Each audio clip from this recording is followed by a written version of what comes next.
ngo maze Petero abwira Yesu ati none ga mwigisha ati ko mbonye utambukira ku mazi n'amaguru tikumva ivyo birashoboka reka ndakubwire ngo imisi yose ushobora kwibaza ngo abantu barakwanga nta muntu ashobora kugukunda ugukunda n'Imana yo yakwiyumviriyeko ikagushira ku isi y'abariho kuko abantu iyo tuba tuzi gukunda tworemye umuntu natwe nkuko Yesu yabikoze ariko twebwe rero ntabyo twoshobora kuko turi abantu ntitugahiga icyizere mu bantu ariko dushira ivyizigiro ku Mana ushobora kubona ngo abantu bakuvuyeko ariko sibo oya umira kwibanga kuko abumiye kwibanga byo kubaha Imana nibo bazoyibona Yesu barangije kumubwira ngo bwa bundi wa mwami ni gihume abo rero nabamwizeye kandi bamukurikiye urumva ko bari bafise kwizera kuvanze no gukekeranya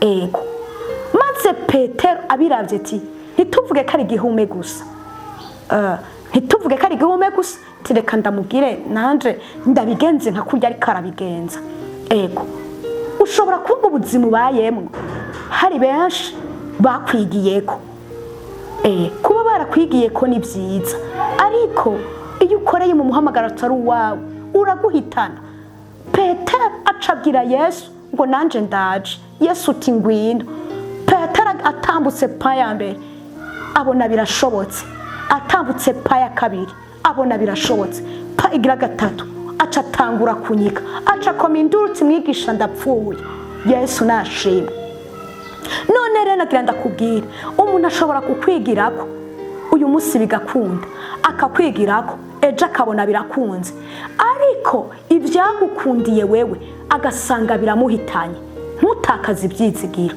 guma ku Mana yawe izere Imana udakekeranya mbega umusozi w'amageragezo Imana byo unanira Imana byo yinanira kuwusenyura umusozi uri imbere yawe nta kigeragezo na kimwe ngo catugerageje ariko atari cyo kwihanganira mugabo Yesu arongera aravuga ngo nubwo uzogira ukwizera ngo kungana naka ngo nagatete ngo nakabuto ka sinapi ngo uzobwira umusozi ngo utabwe mu nyanja kandi uzotabwa mu nyanja jewe nta wundi ndiko ndabibwira ndiko mbwira wewe bashobora kuba barakwiganye bakabona ati business yi nakimubeshejeho bagaca bashaka ngo bakwigane ariko ibikubeshejeho wewe bishobora guhitana uwakwiganye nejo bundi ntuze wigana umuntu ariko uzukora ibintu Imana yagambiriye gukora mbere na mbere utaraba ega nakarahetse kubwiye ngo utaraba urusoro ngo munda kwa mama wawe narinda kuze bivuze ngo Imana itarakurema yaretse ibizokubeshaho yaretse nibizokubako ariko iyo Mana Yesu wenyine aritse kuvuga ngo dore mpagaze ku rugi ngo ndaramutsa ngo umuntu ne yumva ijwi ryanje akugurura ngo ndinjiriwe dusangire nta kindi dusaka n'ukugurura ugurura umutima wawe Yesu yinjire kandi karanga umuntu yizera yihana ibyaha kandi akihanira kureka reka ndagusubiriremo icyaha ni kibi kandi ni kibi nubwo bikugora wihane kandi wihanire kureka kuko icyaha gitwarinda inyuma y'iyo nda igakura niko ko inda z'abana b'abantu zivukira amezi 9 ariko inda y'icaha ishobora kuvuka ushobora gukora icyaha saa 3 z'igitondo saa 4 kikaba kiravutse ushobora gukora icyaha ushobora gutwara iyo nda y'icaha saa 6 z'umurango saa 10 bikaba biranse ukabura byaye gwarupfu mbese ushobora no kugikora mu mwaka uyu runaka inyuma y'imyaka 5 ukazubona caca yanda warayitwaye ibaze utwara mu ndi wawe amezi 9 kandi mu buryo bugaragara iriya ndira rusha kandi ravuna inda yicaha nimbi reka ndakubwira ikintu kiranga umuntu yizera by'ukuri yihana ibyaha byiwe kandi akihanira kureka ntukabe mu byaha oya kuko ibyaha bitwarinda inyuma yaho bikabyara urupfu izere udakekeranya izere udahengeshanya ugururira Yesu yinjire umwugururire ahetse kuvuga ngo mpagaze ku rugi ndaramutsa umuntu ne yumva ijwi ryanje akugurura, ndinjiriwe dusangire.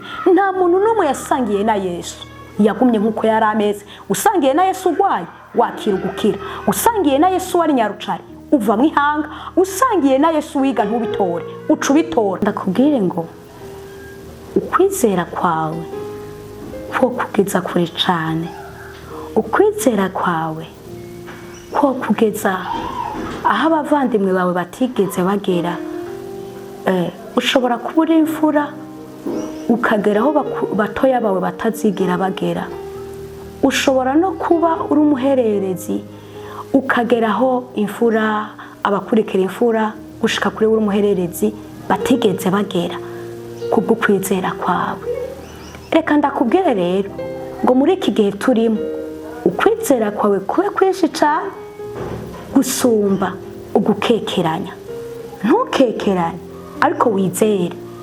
Kwizera kwawe gushobora kukubera umutahe abana b'abantu badashaka kumenya uko ungana, ariko ndakubwiye ngo gira ukwizera gusumba ugukekeranya. Ushobora kuba muri iki gihe hari byari bikuzazaniye ugatangura gutakaza ibyizigiro, ugaca utangura gukekeranya, ariko nyabuna ntukekeranye, komeza wizere Imana, kuko abizigiye Uhoraho bameze nk'umusozi Siyoni utigera unyiganyizwa kandi uhora ushimangiye ibihe bidashira. Na kare siwe wenyine woba wizeye, oya, ariko ukwizera gushimitse ni ko Imana igomba, kandi ukwizera kudashidikanya ni ko Imana igomba. Hari umugabo yitwa Petero yari mu bwato. Yesu arababwira ari kumwe n'abandi bigishwa ati mwebwe nimube murajabuka banze sezere hirya no hino. Yesu agihuze gato nabo barajabuka. Bageze hagati, Petero abonye Yesu ariko agendera ku mazi hejuru ngo mwigisha ngo nanje nzi. Yesu aramubwira ati ingo. Ariko Petero kubera ko yarafuse ukwizera guke, mu gishingo cyo gutambuka nkuko Yesu yari karabikora yaciye anyika. Bivuze ngo Petero yariganye Yesu ariko ntibwari ubuzima bwiwe. Ntuzurabire ku bandi bikorwa byawe, ariko wewe uzukore ibihuye n'imwemu yawe, ukore ibihuye n'ivy'Imana yakugeze, bizokugeza kure cyane, kuko byose bishobokera uwizeye. Izera. Nta muntu yakurikiye Imana yigeze yikorera amaboko, kandi Imana ntiyigeze itabayizeko. Oya, abantu bose bakurikiye Imana ntiyigeze ibata, ahubwo yoyo abo yizeje amabanga yayo bamwe twabonye bishoboka bakayivako, ariko nabo nuko baba batakaje ukwizera. None rero ntugire ukwizera guke, ariko ugire ukwizera gushimitse.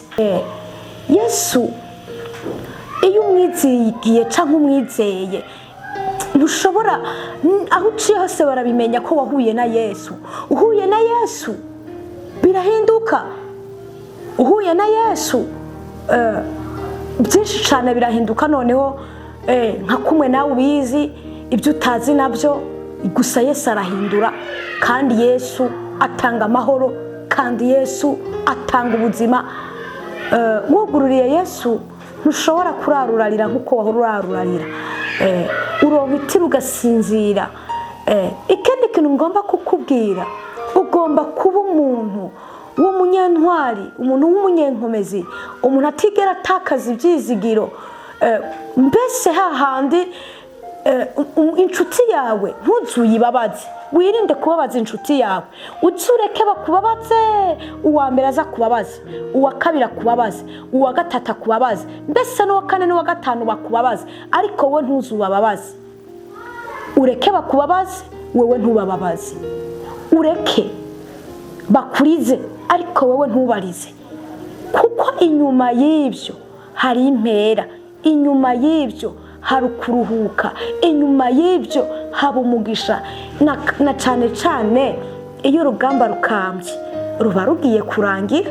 Urugamba rwose urimo rero, sinzi urugamba urimo, ariko urugamba rwose urimo rugiye kurangira kubwo guhura na Yesu. Hura na Yesu wawe rero uyu mwaka, hura na Yesu wawe, winjira mu mwaka tugiye kubamwo uri amahoro, ushima Imana. atajwi rikwagira na rimwe mwarahezagiwe bantu b'Imana. Shalom shalom.